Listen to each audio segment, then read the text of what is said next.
My favorite image always changes because I feel like whatever is the most recent thing I shoot, I'm most excited about. And then I kind of toss that aside and I'm ready for the next best thing. My name is Martin Caruso. We're in San Francisco. I'm a native, born and raised in the city. I'm a freelance photographer. I've been into photography since high school, really. My interest in photography began with just telling stories mainly about people. Pursued that for a while until I realized that I didn't know how to control situations when I was on location somewhere, really control the lighting, and it was more kind of reportage stuff that I was doing. I moved back to San Francisco, started assisting, and then got a great break, a series of cookbooks that were more reportage style of kind of telling the story about food. And so food became kind of my story. I get really excited about a certain look or a certain style, and mainly I like texture. So whatever lighting is going to give me the most texture, and so obviously playing with different textures in food. There's a lot of different lighting styles that I like to use. If it's a glossy, liquidy substance, I might use a broader source to catch a highlight, just really depending on texture. So I like to bring out texture really in anything, but because I shoot a lot of food, there's a lot of different textures that I work with.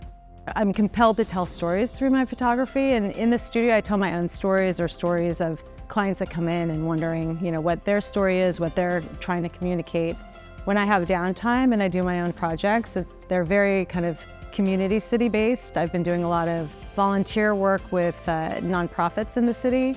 I'm very committed to, making some sort of difference, giving clients a way to communicate their mission and then be able to help them fundraise that way. I get kind of bored sometimes of shooting the same thing, so I'll switch gears, whether it's switching a different lighting technique or whether it's a different subject matter. But the beauty of food is that not only are you shooting the product of food, but there's chefs that are making it. There are locations that you go to where the food is grown or produced. There's interiors of restaurants. You get to kind of shoot everything. So that keeps it fresh and exciting for me. One of the perks of shooting food is the leftovers sometimes. In ice cream shoots, you always need a ton of product. Those big ice cream shoots where we have gallons and gallons of ice cream that you essentially saw the gallon open and you only get a couple scoops per gallon. And so you need lots of scoops when shooting the hero shot. One year, we had so much ice cream left over that I invited my son's entire class and we had a big ice cream party at the studio.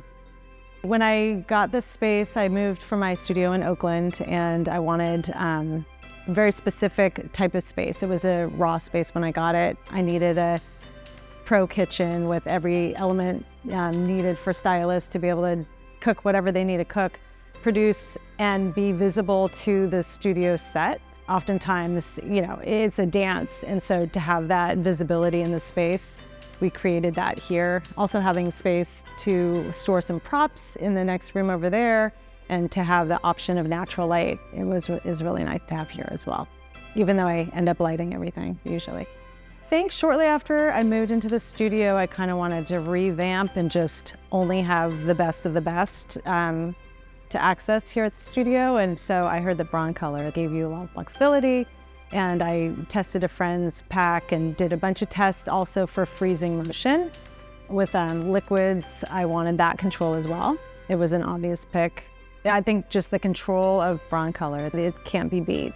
Shooting smaller products and just getting in close and really shaping the texture and having that control, being able to bring in these little pico lights, super tight and close and only directed at specific little spots. There's nothing quite like it.